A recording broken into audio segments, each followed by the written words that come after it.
भुवस्वः तत्सवितुर्वरेण्यं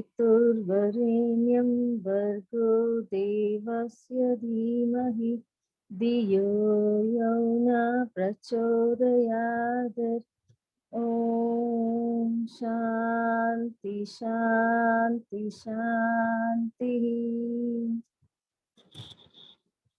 I extend a hearty welcome to the speakers of the day, Mr. Siddharth, Systems Analyst, TCS, and Mr. Ravi Ram, Software Data Engineer, TE Connectivity, panelists, parents, and students. It gives me great pleasure to introduce the speakers of today's session. Siddharth possesses 5+ years of experience in the field of analytics. Mr. Siddharth is a passionate, data-driven person who can officially and efficiently provide data-driven insights and subsequently provide analytical solutions for growth institutions in business. He is currently about to complete his executive MBA program. This MBA program has sharpened his proficiency in the use of methods, tools, software, packages, and techniques. At TCS, he has developed modules for correlation analysis. He has trained around 300+ students and professionals in the field of analytics. The first speaker of the day is Mr. Hariram Tiruchirai Govindarajan, who is a BTech graduate in IT from Shastra University.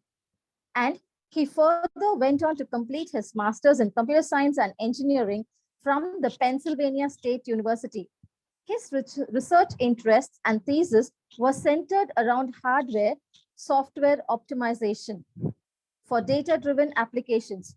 He is currently working as a software data engineer with the TE Connectivity, providing R&D support for remote cloud migration. May I request Mr. Hariram to take over the forum.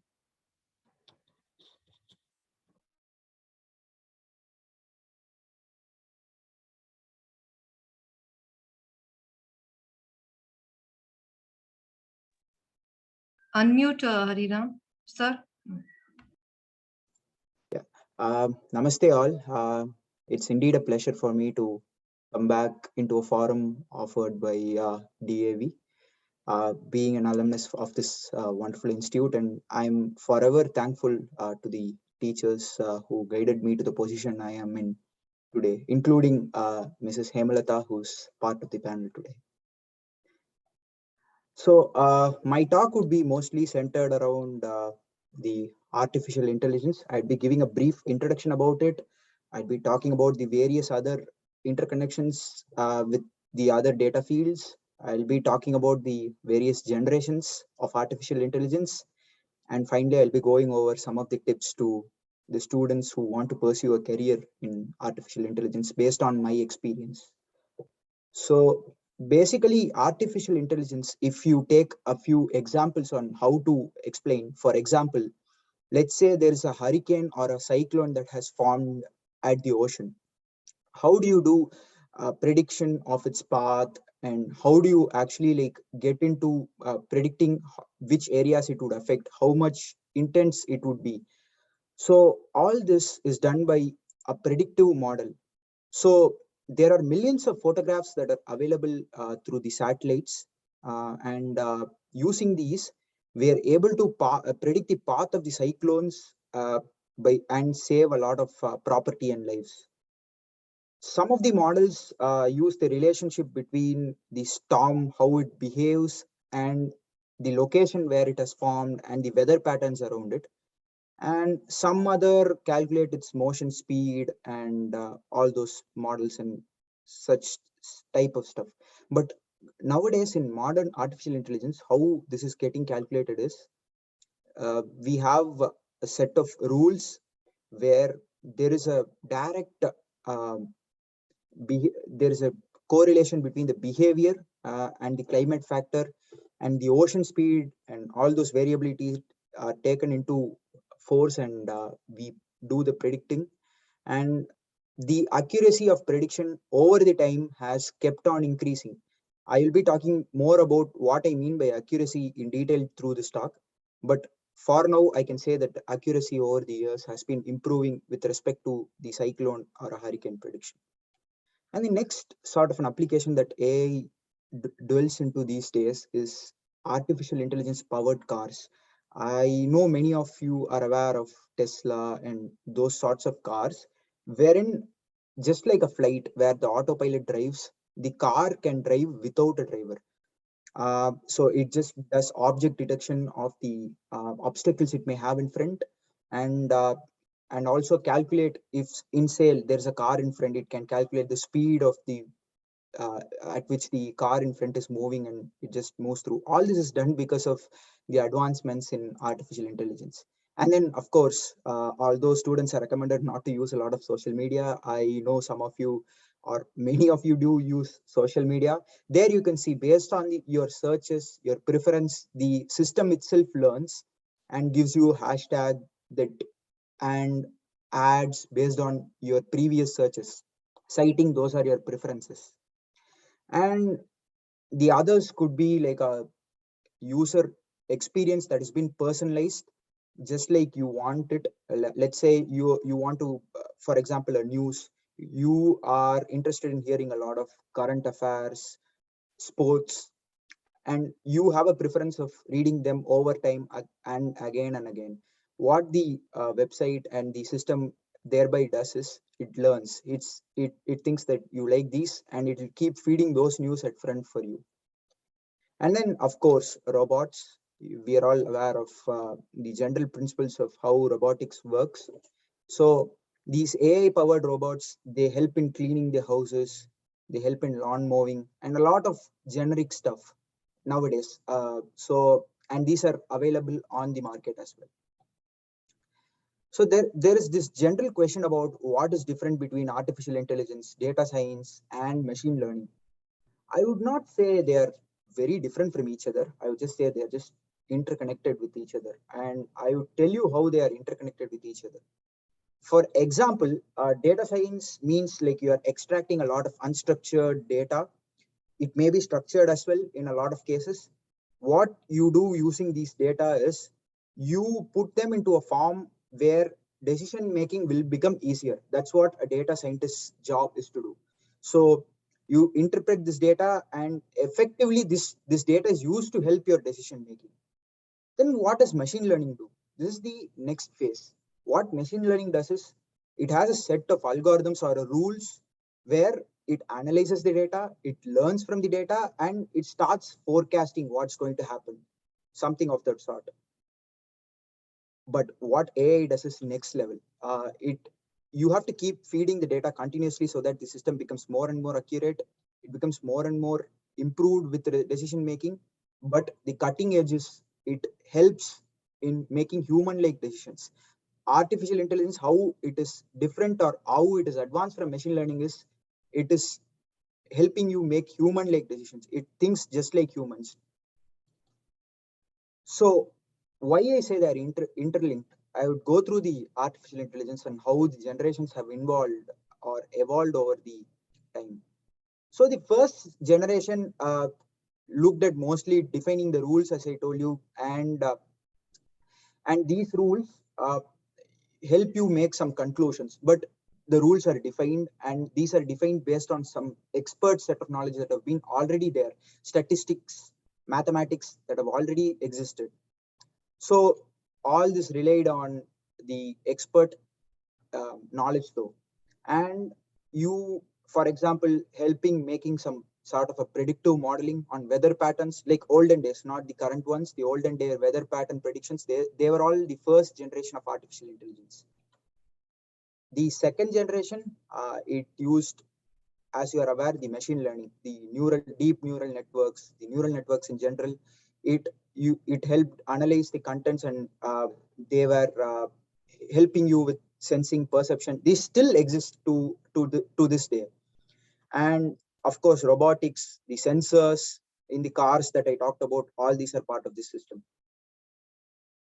Thirdly, we look at artificial intelligence as it is today. It is mimicking the entire nervous system of human beings. For example, industry level, you have neuromorphic chips that are getting produced. I'll talk more in detail about what neuromorphic chips or chips in general mean with respect to the computer terminology. But this is how the current generation is shaping. We are trying to mimic the entire nervous system of our brain. So I'll go more in detail about the first generation right now. It is called a handmade generation because most of the calculations were being handmade, and it wasn't a completely system driven era of artificial intelligence. It was more of a mathematical model. So it was mostly about improving the efficiency at this era, like getting your weather as precise as possible, close to the prediction as possible. And it did not have any, like, you could not like give it a knowledge base, so the system itself will learn it and then evolve itself. That was all not there during the first generation in the 1960s and 70s. And then the optimizations were mostly solved based on expert knowledge. As I told you, they had a predefined set of knowledge they went by. And then for example, what the system did was, for example, if you're a mail delivery company, let's say like an Amazon delivery service, those days it was different. So what it used to do is how to segregate large order, small order, how to club them together over a particular area, how to increase profits. These were all like they had a defined set of formulas for all these calculations. They just use the system to help and drive their profitability. And it was not very hardware specific. I'll tell you what I mean by hardware specific through this talk again. Now the second is the statistical model where learning was allowed. The machine learning era just I talked. So almost 20 years went by before the next era of intelligent systems began coming in. And this did not rely on any rule sets or any expert book sort of a knowledge for any calculation or those stuff. System had the ability to adapt and learn by itself. So neural networks through the 90s, the neural networks, these all started gaining a little bit of traction, although early 2000s was the phase when they fully came into picture. And then you had a fixed by rules. These are not the knowledge base that we are talking about. These are learning rules where the system learns by itself based on these rules. The second generation systems during 1996-97, it had the ability to actually beat the then chess world champion Garry Kasparov. A system called Deep Blue actually beat him using his own moves. It started adapting, and that's how the chess game servers, AI powered games started coming into existence. So through the late 90s and early 2000s. And it started using a lot of computing power and proper hardware that were designed to withstand the amount of computing it had to do. The third generation is the human brain mimicking that I mentioned. So this is happening. This has been happening since the 2010s, early 2010s, and it's still happening, and it's a very hot field if you are wanting to research. So it should just not help you with the decision making. It should start thinking like you. That's the focus here. It should start thinking like an actual human would do. And then they have started producing neuromorphic chips to accommodate. So by chip, what I mean is, I'll talk in the next slide. And as I told you, the robots or the system should start picking based on your preference if you are the user using the system. So what is neuromorphic computing? So it is just enclosing, let's imagine the human brain itself is a computer. That's how we get it defined. But what if it really was a computer? That is called brain-inspired computing or neuromorphic computing. Why should it be energy efficient? By energy efficient, what I mean is today there is a lot of like thought process going on, saving energy, making it sustainable, green energy, and all those terminologies are coming into play. This sort of computing is using this. You don't waste a lot of carbon footprints as far as this computing is concerned, and you are trying to make it accessible to everyone, and you don't use up a lot of energy, so that like the future generations are using a more sustainable type of computing. And what do I mean by chips? Computer chips are generally just like your motherboard or whatever you find inside your hardware, something like that. That's the amount of like a basic knowledge that you need in order to know what is actually happening. So, for example, such a chip, you might have seen this if you open a computer, you might see it within your hardware. So inside you want to design this hardware to support a type of cognitive thinking, like a cognitive, like you should have sensory organs, or you should start thinking like how a human nervous system would react. That's how you want to do it. And then, for example, how this happens is you have unstructured or structured data like a video stream that is given as input. And then what happens is these machine learning algorithms that we were talking about, they start learning using those visuals, and then they start doing some recommendations, and finally artificial intelligence steps in and starts making human like decisions. So a mix of data science, tech in machine learning, and the process using machine learning results in the value or the result in data sets that helps in saving lives. So for example, here if you see the cars, you can detect they are cars, these are people from the computing. So what you need to do, you need to take it to the next level. These cars must automatically stop by themselves when they see an obstacle like a person. So that's the next type of artificial intelligence we are working towards.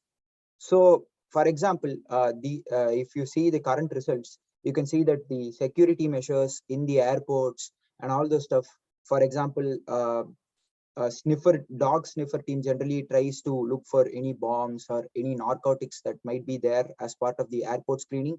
These current systems have actually proven that this, more than the sniffer dogs, these system helps detect any like movement as far as security is concerned. Although they have not completely eradicated the sniffer dogs, these systems would actually like help improve the performance when used properly, exponentially actually increase the performance. And accidents while driving the car, it can help save human lives, of course. And then for scans, let's say an early detection of a particular disease, these technologies can actually help, and therefore help save a lot of lives. Instead of like going and detecting some major illness at a later stage, these scans can actually help us do an early detection, and using artificial intelligence they can draw models, and the system will say this is what it's going to lead to, and therefore like you can prevent it even before like it has reached that stage. And also, as I told you, even during the first generation itself, we were able to save costs. Now it's even more advanced. We are trying to, it helps in a lot of cost cutting and all those stuff. So for students, how a general path in artificial intelligence should go. First, even before like you step into the next phase of life or college, you should start identifying your hottest opportunities in artificial intelligence. Now I talked about an opportunity like a neuromorphic chip or a brain inspired computing. You might have something that comes up even more. So you should start looking at those, like reading news about those, gaining a knowledge on what is happening currently. So you don't need a technical background to go and read news articles and all those stuff. You just need to just look into those. And then you have to start crafting your learning path. You have to start acquiring the skills that are necessary. How do you do that?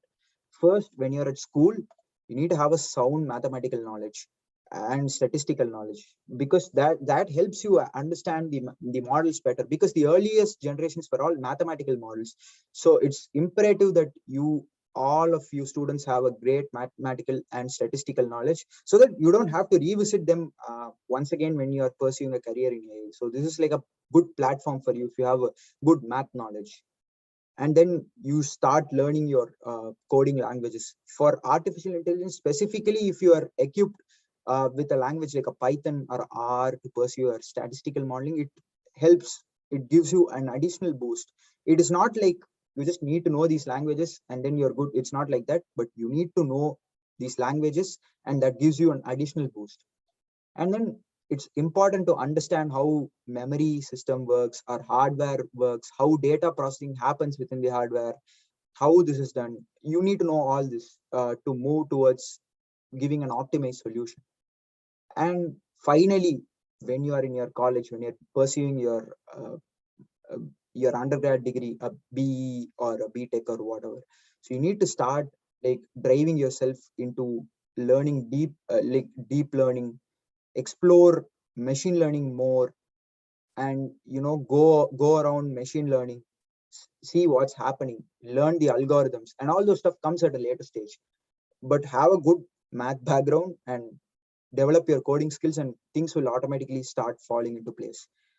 Based on my experience, that's how a career path in a data science domain or an artificial intelligence domain, that's how you need to craft. So that would be it for my talk today. Thanks a lot for listening, and any questions are welcome. I think you have a Q&A session at the end, and any questions are welcome at that time. Thank you.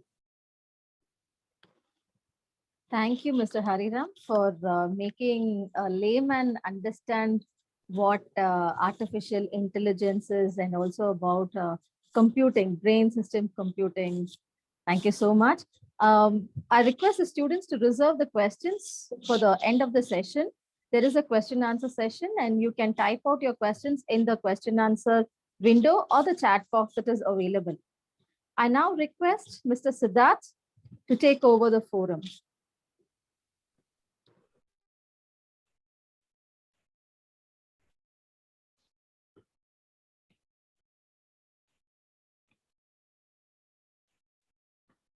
So a warm good evening to one and all attending the session.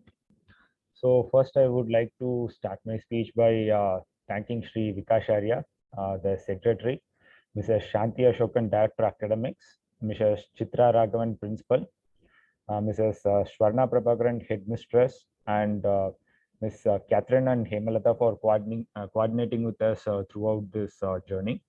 And thank you, Hariram, for giving us a brief overview about AI. So here from now on, I will be discussing on careers in artificial intelligence. So these are the topics that we will be discussing. So first, I will give you a basic overview because here, since I'm addressing it to school students, you will be based out of different groups like science background, computer science, then accounts. So first, I will be basically giving the overview of how AI is used in those fields and how you can choose your career opportunities. Then what are all the steps you will be following? Then followed by that, the career opportunities in AI. Then few facts about AI. Then the application. So we will be seeing various applications of AI. And finally, few certifications that you could be doing, which will be helpful in pursuing your career in AI. So first, here, as I have mentioned, 11th and 12th are the target audience here mostly. So you will be belonging to different groups like medicine background, then computer science, and then accounts. So here, no matter which group you are into, AI or analytics can be applied to all those fields. So here I have given few examples of each groups, how AI is applied in those groups. So for example, in case if you are a person who had taken group 1, which is medicine, so it is used for cancer detection and blood diseases. So in the earlier stage, it can be used for detecting them and also for developing new medicines. For example, as you are aware, we are still in that COVID era. So during the start of COVID, many countries were planning to develop vaccine. And here AI played a major role in developing new medicines, new vaccines for the treatment. And in case if you belong to group 2, for example, computer science engineer, the usage is very vast. So it is used in e-commerce platforms like Amazon, Flipkart, and OTT platforms. So during this COVID period where we had work from office and work from home, and colleges, schools were based on home, right? So at that time, the growth of OTT platform is enormous. So if you're watching a video, and there will be a suggestion video, right, which will be very much related to the current video that you have watched, and Internet of Things and retail. And if you belong to accounts group, so here in banking process, AI play a major role in credit card approval, then loan approval, then whether the transaction is an authentic transaction or it is a fraudulent transaction. So it is used for checking all those things. Next, the major thing here is the steps. So how I can follow, what are all the steps I need to follow to ensure that I end up in a career related to AI. So here, first thing is your senior secondary that you need to complete, and your degree. It can be a 3 years degree or a 4 years degree. You can complete it. And if you could see, the third point and the sixth point are related to postgraduate. So some people, what they do is they complete their undergraduate and then they directly go for doing their postgraduate. And some people, they complete their undergraduate, work for a few years, and then after attaining few management related skills and technical skills, then they do their postgraduate. So it entirely depends on you which category you fall into. So these are the opportunities that you will be having, and this will be the steps that you need to follow. So here, undergraduate degree, again, as I have mentioned, you will be having multiple groups in your school, right? In your 11th and 12th. Likewise, when it comes to an undergraduate as well, you will be having many options. So you will be having BCom, then after that you will be having BE, BTech. So in that, again, there will be multiple subdivisions. So many people have this thought, if I take up a domain, whether in that domain AI will be applicable or not. So one simple answer I would like to give here is, wherever you have data, then you can perform analytics on it. Analytics in the sense like data science, machine learning, artificial intelligence, all those things are applicable provided you have a data. So I have even worked with people who belong to BCom, MCom, MSc, mechanical. So all those domain people I have worked with, they are in the field of analytics. So it is not a question whether AI is applicable to the domain. So no matter what domain you end up with choosing, in case you are having sufficient data to work with, then definitely AI is applicable to those fields. Next, here, this image gives an overview about the topics I have told in the previous slide, that is data science. So in data science, you need to have the knowledge of math and stats. So here, what you have learned in your schooling, not only 11th and 12th, in your beginning or at the mid-level, at 8th, 9th, 10th, you would have had math and stats, where they will be discussing in detail about those concepts. So those concepts are also applicable and are widely used once you start your career in AI. Domain knowledge is nothing but what domain you are going to work related to. For example, I'm going to work related to banking sector. I'm going to work related to retail. So you need to have a good understanding of that. Then it is obvious that you need to gain knowledge of one or more programming languages. So here it will be preferably Python, and the second one will be R programming. So these helps you to work with larger data, analyzing it and gathering insights. So your data science is a combination of your AI, ML and DL, where you will be analyzing your data and you will be working on it. So this is in short a very simple overview. So I'm not going in detail of these topics. So just I am giving an insight about these, so you will get an idea. So what you are going to enter into. Next, moving to the next slide, here your career path. So obviously, as I mentioned in previous slide, you need to have a knowledge of one programming language, right? So initially you have to start from the scratch. So here first you have to know one or more programming languages, preferably as I mentioned these two. Then a good knowledge on statistics. So in common, you can consider statistics as the backbone for your analytics. So you need to have good understanding of statistical concepts. So here, when I say statistical concepts, you have many topics that come under statistics. So you are not expected to know end-to-end about statistics here. The major thing is you need to know the concepts that are widely used in artificial intelligence. Then directly, you cannot jump into artificial intelligence. As you can see, it is the last step in our ladder. So here you have to gain knowledge on data science. Then after that, machine learning, then deep learning, then artificial intelligence. So here data science, I have explained in the previous slide what it is. So you need a programming knowledge, statistical knowledge, and domain knowledge, which are the first two steps. Then comes machine learning. So as the name says, a machine learning. So the machine is going to learn something. So here machine in the sense, We are not talking about manufacturing sector missions. So here, machine learning algorithms, the models are what we are referring here as machine learning.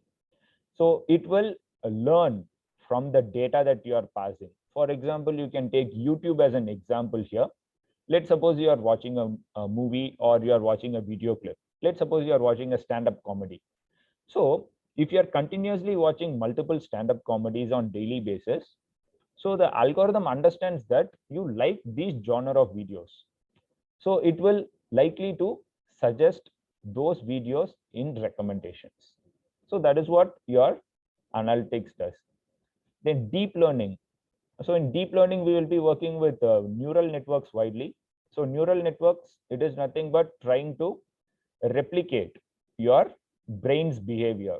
So obviously you will be aware how we communicate is I'm talking to you and you are listening to it. It is because of the interactions and signals that are transmitted and received in your brains. We call it as neurons. So in deep learning, they try to replicate the brain's behavior. And finally, artificial intelligence. So it is nothing but mimicking human behavior. So if I'm taking a decision, so can that artificial intelligence take decision on behalf of me? So those things are done in artificial intelligence. Next thing is a few facts about AI. So here, statistical analysis that's been done. So they have collected various data, and based on that, they have shown the stats figure and how AI is going to be improved in the near future. So according to Statistica, here they are expecting that the AI software market is about to boom to $126 billion by next 2-3 years. Next, after that, research by Gartner shows that 37% of organizations have already implemented AI in some forms. So nowadays, if you go to any websites, okay, so earlier you will be having a customer care support. If you message them, they will be responding to it. So nowadays, you will have chatbots that will be responding to your messages. So this is how organizations are implementing AI in one form.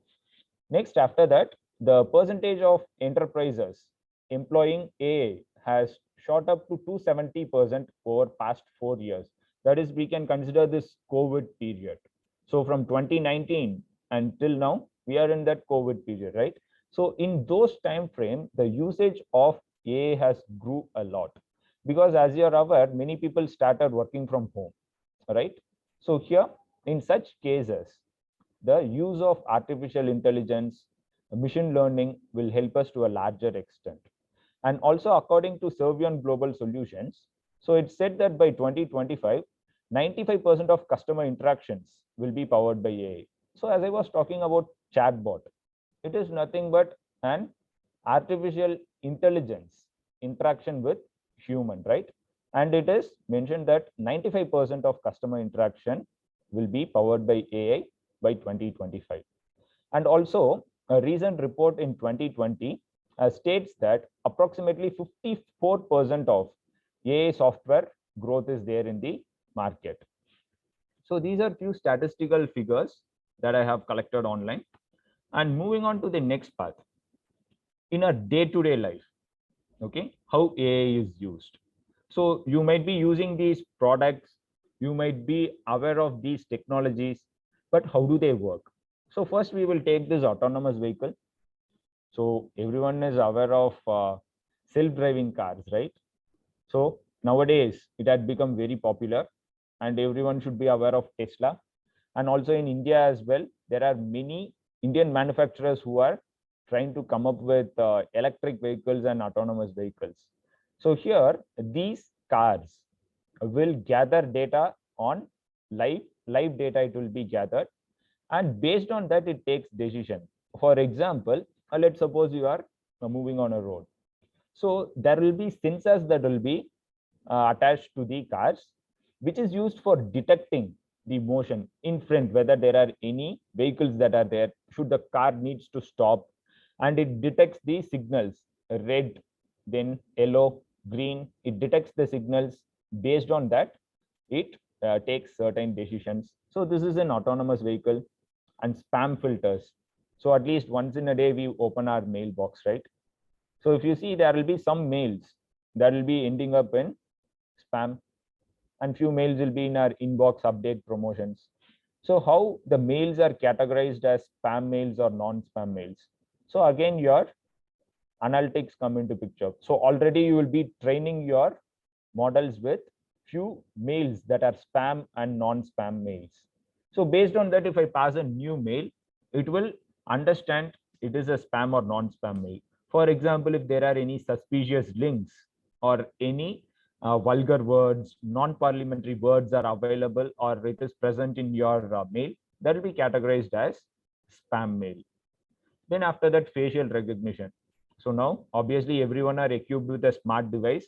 So most of your mobile will be having face recognition, right? So here, the application of AI play a major role. And not only in your mobile applications, you would have seen in many movies, right? So left-hand side, they will be having a image of a person, and right side, there will be a database. They will be looking for the match of that particular person. So there also facial recognition play a major role. So in our daily life, we come across many situations where AI is playing a major role. Next thing is recommendation system. So obviously nowadays during this COVID time, we are very used to online purchase, right? So whatever product that we want, so we usually go with buying it on Amazon, Flipkart, Myntra, so those sites. And if you see in those sites, at the bottom, you will be having recommended products or relevant products, right? In case, let's suppose you are purchasing a mobile phone, what could be the relevant product for it? Headphones, then scratch card, mobile case. So these are the relevant products, right? In addition to your mobile phone purchase. So those products will be shown as recommendations. So what is the use of showing it? You may or may not buy, but there are some customers. For example, let's suppose 1,000 people view that recommendation. Only 500 people click on that. Out of those, only let's say 10 people are purchasing it. So those 10 people contribute to the revenue and profit of that organization, right? So just by showing some recommendations, they are able to generate some revenue and profit. So this is how recommendation systems help company to gain more customers, thereby increasing their revenue and profit.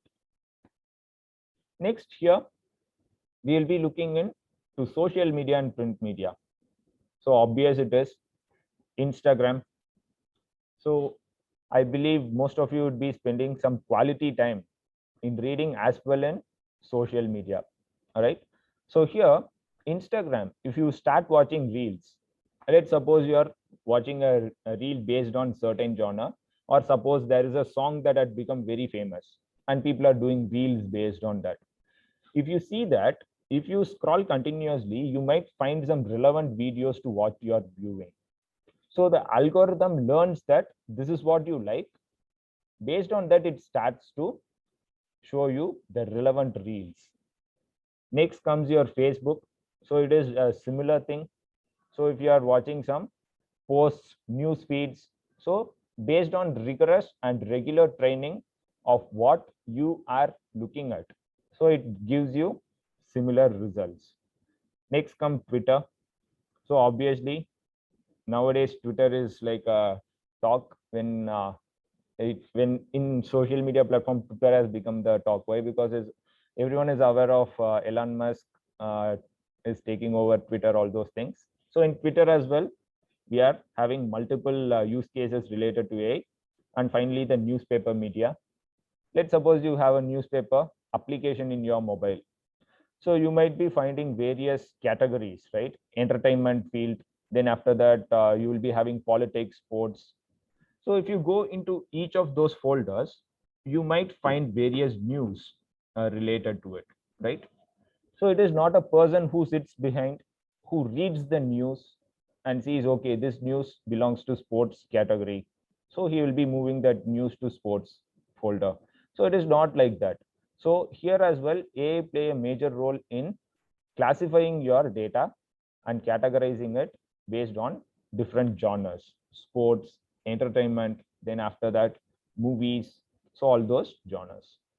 Next comes your marketing sector and finance. So mostly if you are a person who is taking up your masters in MBA, most of the time people end up choosing these two fields most of the time. Okay, so apart from this, there are several other domains as well that you can choose in your MBA, but majority people fall under this category, so I have taken this as an example. So nowadays a term, digital marketing, is like a boom, and it is like a buzzword which is being used very often. So you might have seen some promotional mails, messages you will be receiving, right? So those are targeted mails for you. So how do they do that is, they are doing personalizations. For example, in online, you are looking for a product related to headphones. So what happens? Relevant ads will be shown to you. So it is a personalized ad that are targeted to you rather than showing some irrelevant ads. If the customers are targeted with some personalizations, it is more likely that there are more chances that they could buy that product. So this is how digital marketing helps us, and AI powers digital marketing. And BFSI, banking and finance sector. So as you can see, many banks, in the previous scenario I have told, many banks use AI for their loan approval, then credit card approval, to detect whether it is a fraudulent transaction or not. So in such places, AI is used. And also if you are a person who is aware of stock market, it is used for predicting the stock prices. So what could be the future stock value of a particular company? For example, take Reliance. So I have a past history of data of Reliance stock prices. So based on that, I can train my model and forecast what will be the future stock values of Reliance. And also if I run an organization, I want to understand what will be the profit growth or year on year growth of my company. Then I can use my analytics and gather few details based on that. Next, here are few other applications. One is robotics. So as you are very well aware, in the field of robotics, the involvement of AI is much more. So you would have seen in many science fiction movies. For example, you can take Avengers, where you can see Ultron, Vision. So those are nothing but an advanced version of your robots that we have now, right? So here we are still in the basic stage. AI can be categorized into strong AI and weak AI. So we are still in weak AI only. For example, Alexa can be considered as weak AI. Then as you can see on screen, the robots that do basic tasks are weak AIs. And strong AIs are nothing but, mostly you will find it only in fictional characters like Terminator, Vision, Ultron. So these are few examples of strong AI, where once you develop and create that robot, it will be self-aware to take any decisions based on the current scenarios. Next comes your human resource. So obviously you will be in near future dealing with HR people very often during your interview process, all those things, right? So here, let's suppose we can consider a particular college which has near about 600 students, okay? And everyone are applying for a job. Do you think HR people will have patience to view all those 600 resume? Nowadays, AI is shortlisting your resume. So we have many analytical models that view through the resume, look for the keywords. For example, if I have to recruit people who are who are related to a data science, machine learning, so you will feed those keywords. Your model will search for the relevant resume. So nowadays people are not shortlisting you. Most of the places, AI is shortlisting your resume to move you to the next level. Next comes agriculture. So obviously, backbone of India. So in agriculture sector as well, IoT technologies and AI play a major role. Cropping your cropping, then after that watering your crops. So in all those scenarios, AI is playing a major role. And gaming sector. So many people are fond of gaming sector, right? So more than movie field, the revenue collected by gaming sector is much higher. And as you would have seen in many places, many games, AI also play a major role. So these are few examples where AI is used. And in this, if you could see, I tried to cover most of the domains. Okay. So in case if you are wondering which domain you want to go into, you can see in detail about those domain, how AI is used. So mostly I try to cover lifestyle, marketing, finance related, and also here you can see most of the business world applications I tried to cover here. So here, basically at your 11th, 12th, you may or may not be having a steady idea which field you are going related to. But obviously in near future, you'll obviously get to know, okay, this is my path, this is what I'm going to become. So at that time, this will be very useful to you. And the path next will be earning and certification. For example, let's suppose you complete your undergraduate. So apart from completing your undergraduate, it is also an add-on to have some certifications related to the path that you are choosing, not necessarily be AI. Let's suppose you want to become a Java developer, then having a certification related to Java as well is a good opportunity, right? So it increases your visibility. Let's suppose if 100 people are appearing for an interview, only 50 people have certification. So you have already bypassed 50 people here. So always having a certification relevant to the domain that you are looking for is very essential here. And this is very similar to the career path I have told you. So first, certification, directly don't go for AI. Though all these topics will be covered in AI, doing it individually will boost your understanding on those topics in detail. So it is always a best practice to go step by step. So as an initial start, you can go with the programming language. Then you can take up data science where statistics will also be covered. And also a few of the machine learning algorithms will also be covered in that. Then finally, you can go with your AI part where all the previous 5 steps I have mentioned will be used in that. So these are the few things which will help you in pursuing your career related to analytics. So with this, I would like to end my speech. So thank you all for listening to it. So in case you have any questions, so in the Q&A, I'll be happy to address them.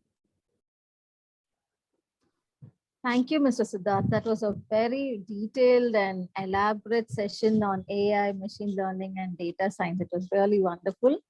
We now move to the question answer session. Students are requested to type your questions on the chat window or the question answer box that is available. Yes. Namaste. Here, the first question I'm going to read. Which bachelor's degree in engineering is the best choice for AI? I think you have already told, but Yes, I would like to address this question. So though it is mentioned, so here with regards to bachelor's, if you are more focused towards computer science or IT, in BE Tech, it will be a very good opening for your AI career. And in case if you are going with BCom, so more focused towards statistical background. So obviously BCom people, you will be working with finance related, accounts related. So where in finance as well, AI play a major role. So you can go with BCom and also BSc in computer science. So those career opportunities will enhance your growth in AI part.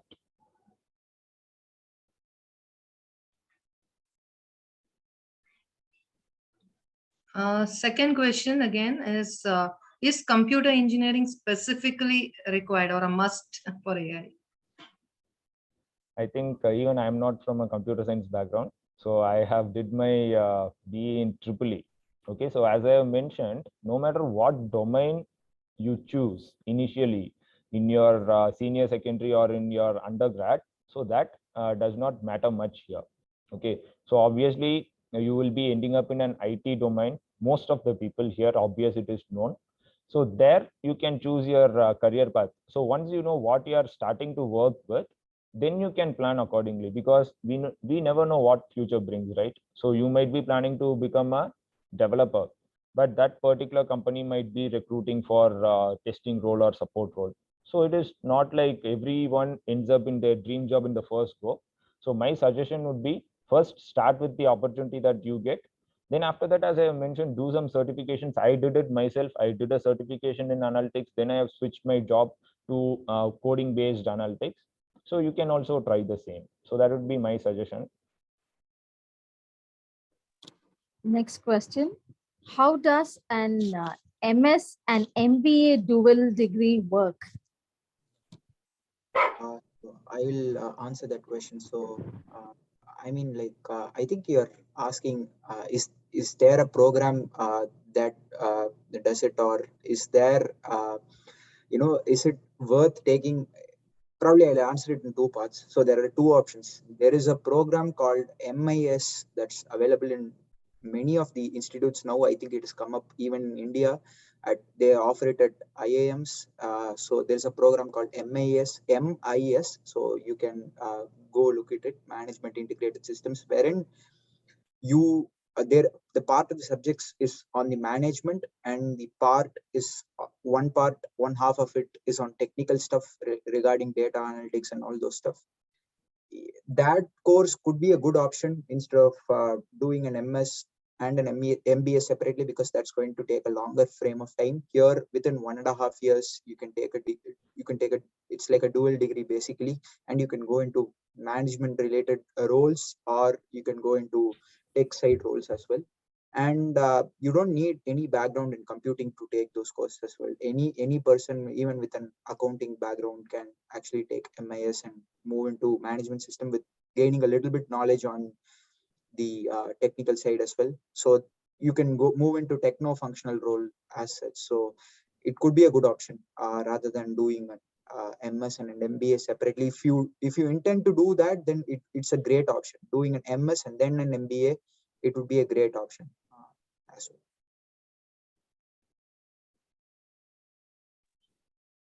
well. Again, the question is like, sir, can you list good colleges that provide AI?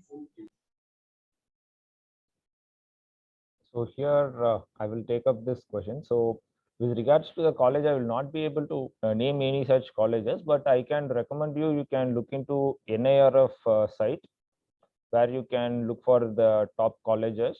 So based on that, you can apply for it.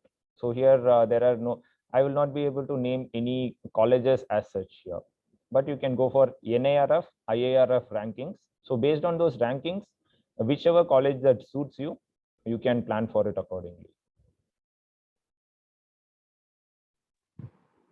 What is the difference between AI and programming? Is there any? So AI involves programming as such. So if you want to programming is the basis for anything with respect to computing. So they are mostly like, you don't find any difference. But if you are working as an AI scientist, your roles might be different. The sort of programs you might be dealing with might be different from if you are working as a out and out programmer. Even within AI itself, you have divisions like AI programmer, and then AI scientists, maybe some in the R&D. So there are like multiple divisions. So I wouldn't say if you come into computing, programming is definitely going to be there. Some sort of a programming you have to do. So I wouldn't say there is a difference between that. Just the use of the programming language or the amount of program that you might be dealing with might be different. Apart from that, like AI and programming are just linked with each other. So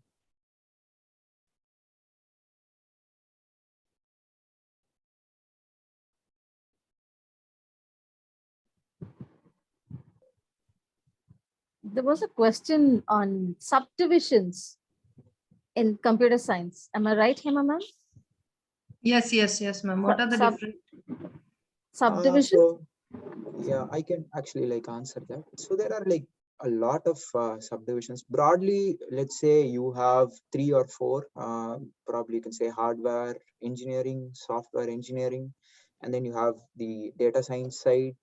So broadly, you can classify into these 3 if you want to, but this is at an advanced level. But initially, whenever you're taking your, let's say your bachelor's, you are to read all the subjects, gain at least a basic understanding of all these subjects, and then once you become interested in a particular subject that you have, you of course have a lot of advanced degrees that you can take either through a college or doing a course online, as Siddharth suggested earlier. So you can actually take any path, but basically you don't you read everything whenever you are entering a college. You are going to do your programming, you're going to do your data structures, algorithms, and you are again going to read about cloud computing, mobile computing. You're going to read about everything, and then once you are interested in a particular field, then you proceed towards, you can either narrow down towards hardware or software. Mostly like the computer science and the information technology degree, they don't deal with a lot of hardware related stuff, although you have 1 or 2 courses. But if you take a degree in electrical engineering or ECE, probably like moving forward, like a work in hardware might be like a good option for you. So of course you will be coming across it during your BTech or BE. One Thank last you. question. Which Yes. bachelor degree in engineering is the best choice for future? Okay, fine. So I will take up this question. So here, as such, there is not you can take any domain here. For example, as I have mentioned, you have to first choose your career perspective. So here, if you are talking about future, then I can say future is AI. Okay, then you have to be more focused towards your career in AI. So for which you have to go related to analytics related degree, or preferably computer science or IT related degree. Okay, so since you have mentioned the word future, so future technology is obviously demand you to know a programming language, most of it, because AI, deep learning, machine learning, everything involves programming to certain extent, not end to end. So you can be a domain expert in that as well, where you know end to end of how it functions. So in such cases, you need to know basics of programming. So in such cases, I would recommend domains like you can go with computer science, then IT. So these are the 2 domains which will boost you in pursuing your career in AI. Thank you. Thank you, Mr. Siddharth and Mr. Hariram. We now move over to the vote of thanks. May I now request Headmistress DAV Boys Gopalapuram, Srimati Swarna Prabhakaran, to propose the vote of thanks. Thank you, Mrs. Catherine. Namaste, all. Creativity is when intelligence is having fun. That's what Einstein observed. And if it's artificial intelligence, well, it's out there for all to explore and find out. No wonder it is the most sought after career. Thanks to our panelists today, I'm sure all the aspirants would have got a good clarity about the wide range of opportunities available to be grabbed. And for that, I wholeheartedly thank Mr. Siddharth and Mr. Hariram for their energetic talk and a very detailed presentation on the topic. We are grateful for your valuable time spent in this regard, sir, and answering all the queries also. In a nutshell, like Mr. Siddharth put it, future is AI. I think that drives the point. I also thank all the attendees for the enthusiastic participation. On that note, I would like to give a gentle reminder for our next webinar, which is on sports management on June 18th.